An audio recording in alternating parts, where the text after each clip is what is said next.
एक वाइफ के दोबारा हस्बैंड और इन लॉज के अगेंस्ट एक झूठी एफआईआर दहेज उत्पीड़न यानी कि 498 ए आईपीसी के अंतर्गत एक झूठी एफआईआर लिखाई गई थी।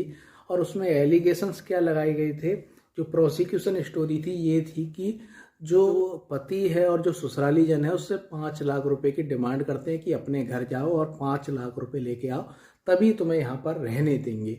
और 5 लाख रुपए की डिमांड क्यों की जाती थी? 5 लाख रुपए की डिमांड इसलिए मुझसे की जाती थी क्योंकि वो कहते थे कि इससे तुम्हारे पति की नौकरी लग जाएगी, हम 5 लाख रुपए देंगे तो उसकी सरकारी नौकरी लग जाएगी, इसलिए तुम 5 लाख रुपए का इंतजाम अपने घर से कर लाओ यदि तुम्हें यहाँ पर रहना है, ससुराल में रहना है तो दोस्तों ये उसके एलिगेशंस थे। और उसका कहना था कि इस आधार पे उसका मेंटली और फिजिकली तौर पर डॉरी के लिए हरासमेंट किया जाता था।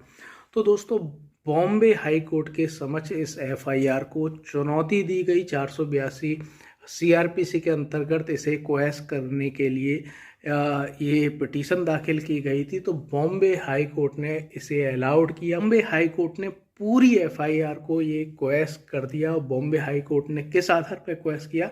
बॉम्बे हाई कोर्ट ने कहा कि जो एलिगेशंस हैं पूरे वेग हैं, अस्पष्ट हैं और अविश्वसनीय हैं।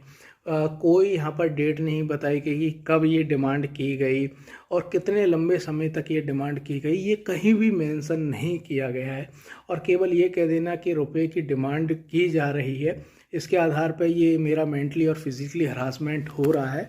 तो किस तरीके से मेंटली और फिजिकली हरासमेंट हो रहा है ये पूरी एफआईआर में नहीं बताया गया है। तो जो एलिगेशंस हैं वेग हैं और ये प्रथम दृष्टया ही फॉल्स फैब्रिकेटेड मामला दिखाई दे रहा है। तो बॉम्बे हाई कोर्ट ने पूरी ही एफआईआर को क्वैश कर दिया।